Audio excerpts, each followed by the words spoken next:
Every women and ఆడపిల్లలు ఉన్నటువంటి ప్రతి ఒక్క తల్లిదండ్రులు తెలుసుకోవాల్సినటువంటి టాపిక్ అండి.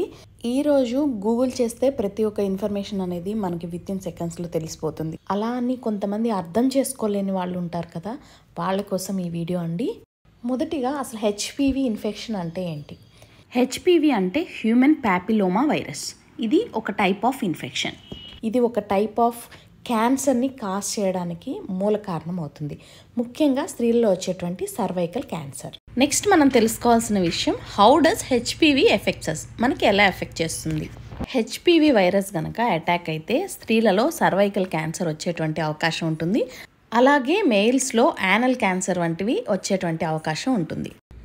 హెచ్పివి వ్యాక్సిన్ వల్ల ఉపయోగం ఏంటి? హెచ్పివి వ్యాక్సిన్ వేయించుకోవడం వల్ల మనం సర్వైకల్ క్యాన్సర్ని రాకుండా ప్రివెంట్ చేయొచ్చు. ఈ ఇన్ఫెక్షన్ ఎలా వచ్చే అవకాశం ఉంది? ముఖ్యంగా సెక్సువల్లీ ట్రాన్స్మిటెడ్ ఇన్ఫెక్షన్ అండి ఇది. సో హెచ్పివి మామూలుగా హార్మ్లెస్గా ఉంటుంది, బట్ కొన్ని కేసెస్లో మాత్రమే ఇది క్యాన్సర్ లాగా మారేటువంటి అవకాశం ఉంటుంది. అలాగే హెచ్పివి వైరస్ వచ్చిన తర్వాత ఎలాంటి సిమ్టమ్స్ కనిపిస్తాయి? ముఖ్యంగా ఇది ఎలాంటి సిమ్టమ్స్ అనేవి కనిపించవండి. మనకి క్యాన్సర్ వచ్చిన కొన్ని ఇయర్స్ వరకు కూడా ఎలాంటి ప్రాబ్లం అనేది మనకి ఐడెంటిఫై అవ్వదు. ఈ వైరస్ అటాక్ అయిన తర్వాత కూడా మనకి ఎటువంటి పెయిన్ ఉండదు, గ్రోత్ అయితే జరుగుతుంది. ముఖ్యంగా వాజినల్ ఏరియాలో మనకి లంప్స్ అనేవి ఐడెంటిఫై అవుతాయి. వ్యాక్సిన్ ఎవరెవరు తీసుకోవచ్చు, అలాగే ఏ ఏజ్ గ్రూప్ వాళ్ళు తీసుకోవచ్చు? ముఖ్యంగా మెయిల్ ఆర్ ఫీమేల్ ఎవరైనా ఈ వ్యాక్సిన్ని తీసుకోవచ్చండి. అలాగే 9 to 45 years మధ్యలో ఉన్న వాళ్ళు ఈ వ్యాక్సిన్ని తీసుకోవాలి. వ్యాక్సిన్ని ఏ ఏజ్ గ్రూప్ వాళ్ళు ఎన్నిసార్లు తీసుకోవాలి? ముఖ్యంగా 14 సంవత్సరాల లోపు వాళ్ళైతే 2 డోసెస్గా ఇస్తారండి. అది 6 నెలలకు ఒకసారి తీసుకోవాల్సి ఉంటుంది. అలాగే అబోవ్ 14 years వాళ్ళైతే 3 డోసెస్గా తీసుకోవాలి. అది యాజ్ పర్ యువర్ డాక్టర్ చెప్పిన విధంగా తీసుకోవాల్సి ఉంటుంది. హెచ్పివి వ్యాక్సిన్ వల్ల ఎలాంటి సైడ్ ఎఫెక్ట్స్ ఉంటాయి? జనరల్గా మనకి చిన్నప్పటి నుంచి వ్యాక్సిన్స్ వేస్తూ ఉంటారు. వాటి వల్ల ఎలాంటి రిస్క్ అయితే ఉంటుందో వీటి వల్ల కూడా అలాంటి రిస్క్ మాత్రమే ఉంటుంది.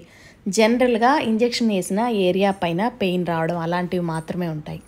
అలాగే బీపీ, షుగర్, పీసీఓడి, థైరాయిడ్ ఎలాంటి ప్రాబ్లమ్స్ ఉన్న వాళ్ళైనా ఈ వ్యాక్సిన్ని తీసుకోవచ్చు. అలాగే వ్యాక్సిన్ కాస్ట్ ఎలా ఉంటుంది?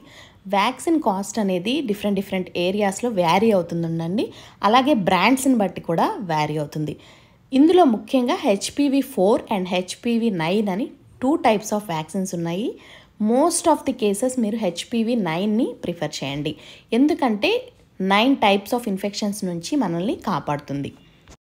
వ్యాక్సిన్ కాస్ట్ అనేది ప్రస్తుతం అయితే 10,000 నుంచి 11,000 వరకు ఉంది. గవర్నమెంట్ దీన్ని ఫ్రీగా కూడా ప్రొవైడ్ చేస్తుందని అంటున్నారు, బట్ అది ఎంతవరకు నిజము అనేది మనకి తెలియదు. ఈ వ్యాక్సిన్ని తీసుకోవడం వల్ల లేడీస్లో ప్రెగ్నెన్సీ ప్రాబ్లమ్స్ లాంటివి ఏమన్నా రావచ్చా? ఈ క్వశ్చన్కి ఆన్సర్ అయితే నో. బట్ ప్రెగ్నెన్సీ ప్లాన్ చేసుకునే టైంలో మాత్రమే ఈ వ్యాక్సిన్ని అవాయిడ్ చేయాల్సి ఉంటుంది.